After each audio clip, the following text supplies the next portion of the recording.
Assalamualaikum warahmatullahi wabarakatuh. Bismillah walhamdulillah. Wassalatu wassalamu ala rasulillah Sayyidina wa maulana Muhammad bin Abdullah wa ala alihi wa sahbihi wa man wala. Wa la hawla wa la quwata illa billah. Amma ba'd. Alhamdulillah. Syukur kehadirat Allah subhanahu wa ta'ala. Pagi hari ini dikumpulkan dalam acara yang penuh dengan barakah insyaallah. Acara yang di dalamnya dibacakan Maulid Nabi sallallahu alaihi wasallam. Acara yang di dalamnya dilantunkan salawat dan salam kepada Nabi Muhammad sallallahu alaihi wasallam. Mudah-mudahan dengan pembacaan Maulid dan memperbanyaknya kita salawat dan salam kepada Nabi Muhammad sallallahu alaihi wasallam, mudah-mudahan semuanya diberkahi oleh Allah Subhanahu wa taala. Keluarga kita diberkahi oleh Allah Subhanahu wa taala, dan mudah-mudahan daerah sekitar kita diberkahi oleh Allah Subhanahu wa taala. Amin ya rabbal alamin. Karena para ulama mengatakan tidak dibacakan Maulid di satu tempat kecuali barakah daripada maulid tersebut akan sampai dan menyeluruh ke seluruh daerah tadi itu.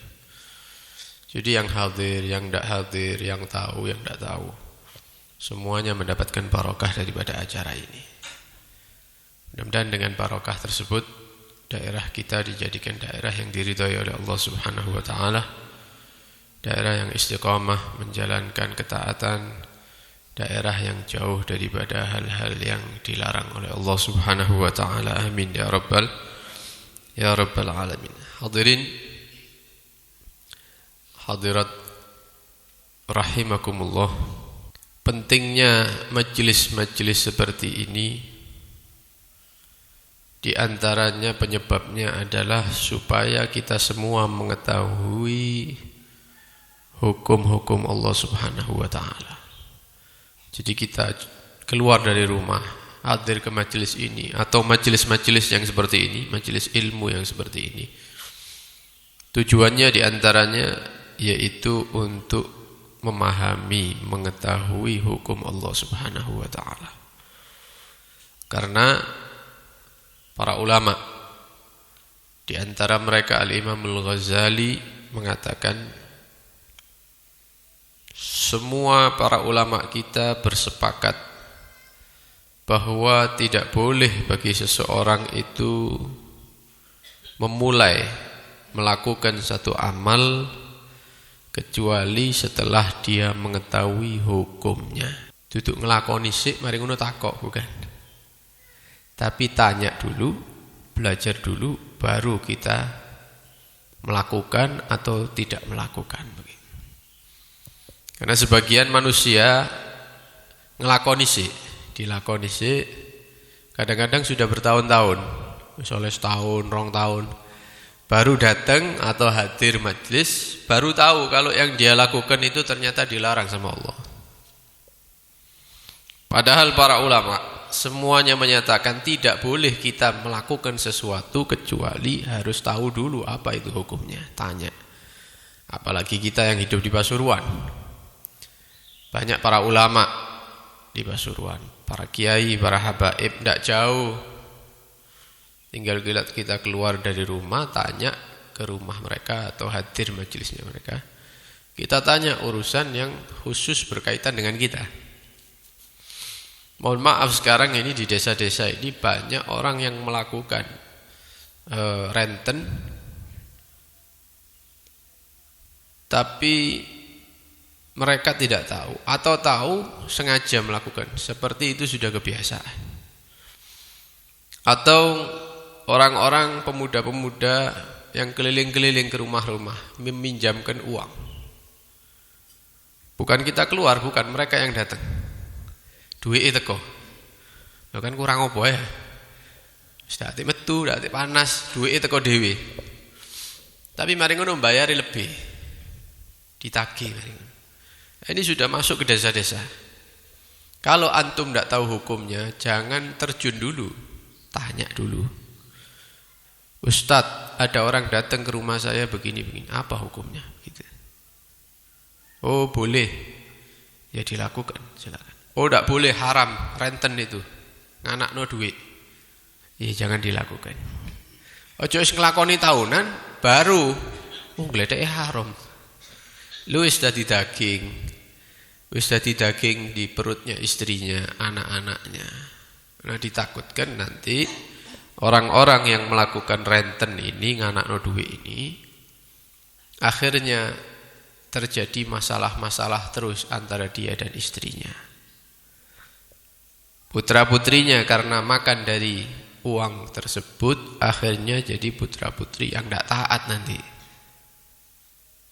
Karena Nabi SAW menyatakan, barang siapa yang akalal halal, memakan makanan yang halal. Makanan halal itu duduk pecel, duduk. Oleh pecel tidak apa-apa, oleh babi tidak oleh. Bukan itu dok. Kadang-kadang pecel itu iso haram lek tidak bayar. Hari mangan matur suwun. Ya enak ya. Atau jupuk ngomongnya jupuk sego ambek tedok padahal kerupuk telu, gedang goreng 5 misalnya. Nah ini kan bisa haram. Atau makan dengan cara atau hasil kerja yang tidak benar, seperti renten tadi itu. Lho panganane tepak tapi tukune itu duitnya yang tidak benar. Barang siapa yang makannya makan halal dari rizki yang halal, maka anggota tubuhnya akan taat kepada Allah Subhanahu wa ta'ala, mau atau tidak mau, merasa atau tidak merasa. Jadi otomatis nek panganane apik, kelakuane apik. Wa man akalal haram, barang siapa yang makan haram, asad jawarihuhu sya'a am aba. Barang siapa yang makan haram, kalau dilihat dia duduk haram, omong sego, tapi caranya tidak benar, uangnya tidak benar, atau uangnya masjid digawe, uangnya masjid digawe kerja, ya uangnya yatim piatu misalnya, uangnya musola, kasnya musola, atau yayasan, atau madrasah, atau apapun, dipakai sama dia dengan dalil apapun. Nah, ini kan tidak benar ini, yang seperti itu.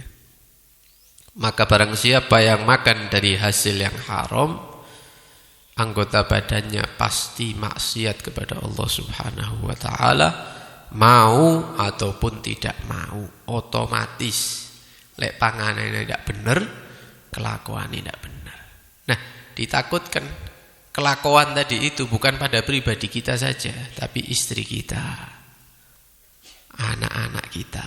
Jadi anak-anak yang tidak benar, walayadzubillah min dzalik. Karena itu penting ngaji. Lek mondok kan tidak mungkin brewok-brewok gini mondok ya.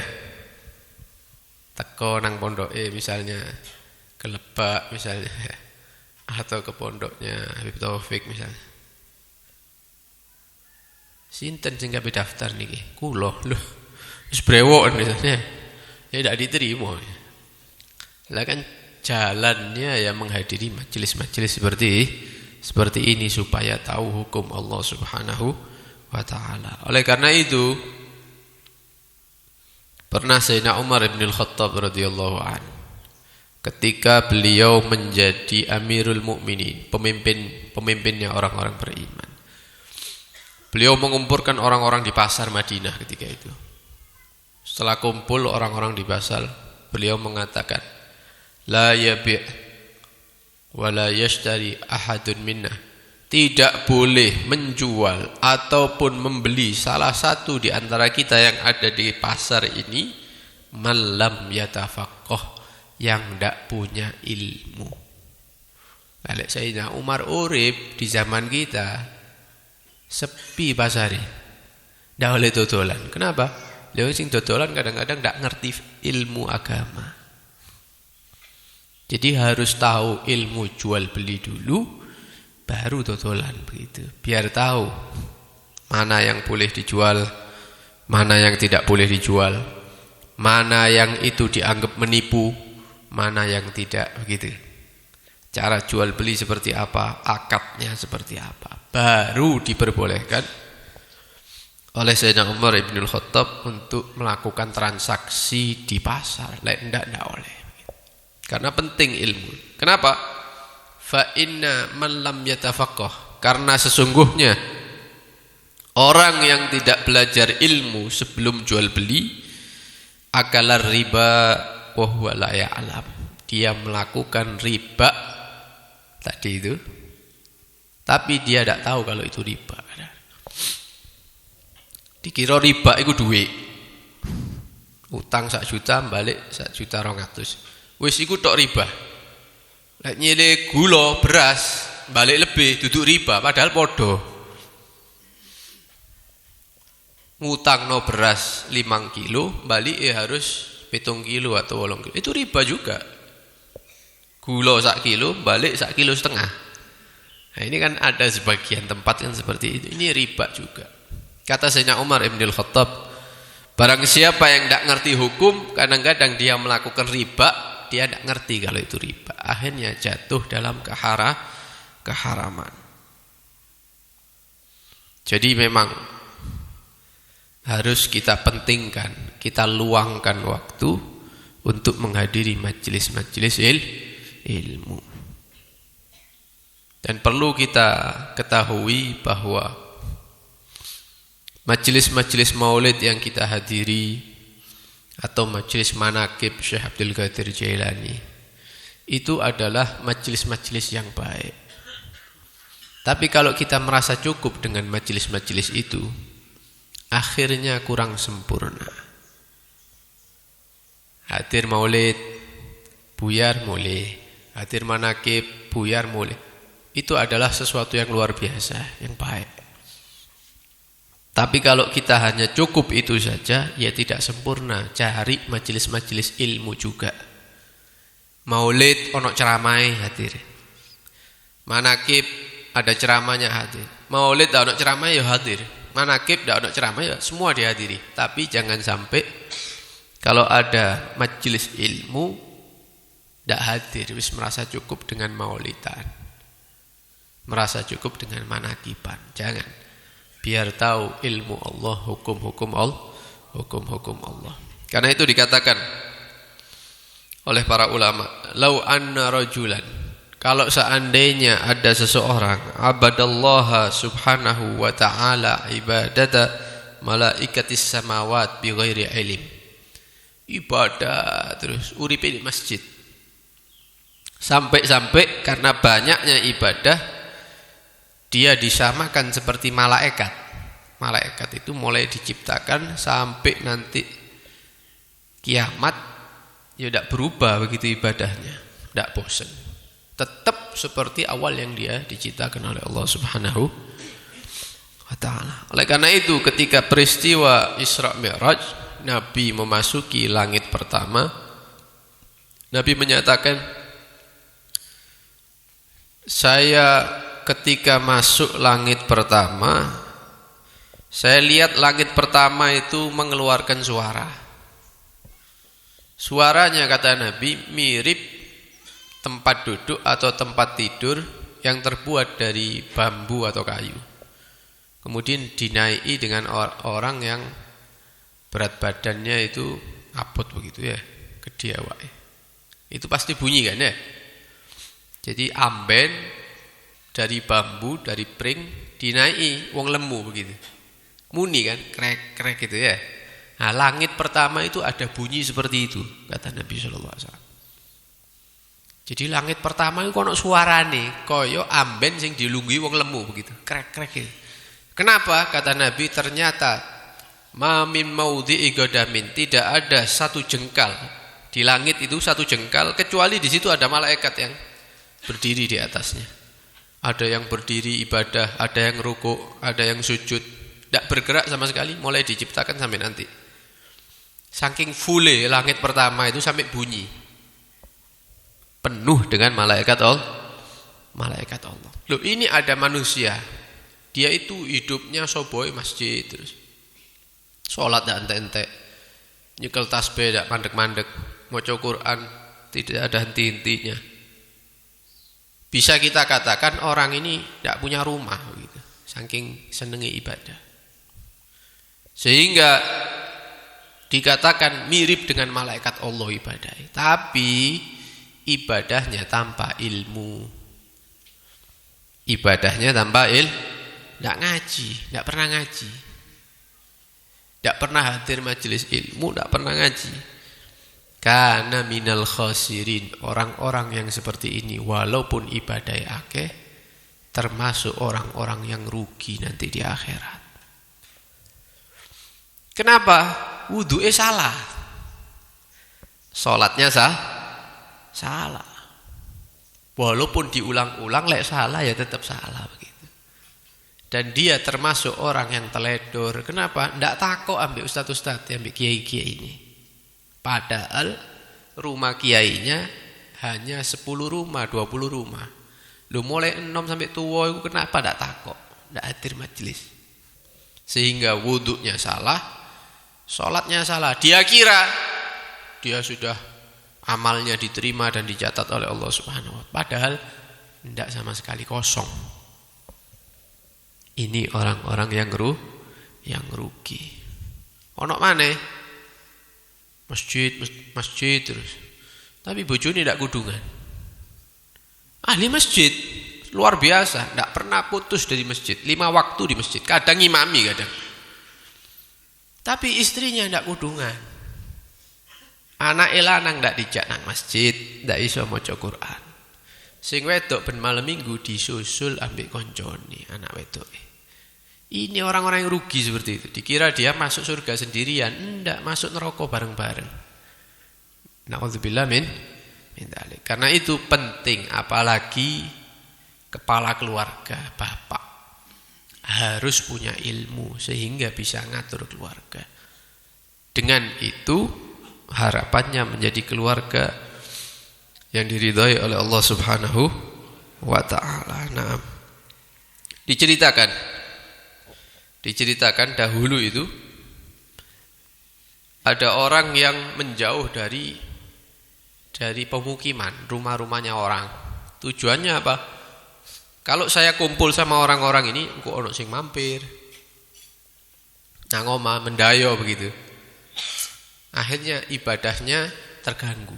Apa yang dilakukan? Dia lari ke gua. Lari ke gua.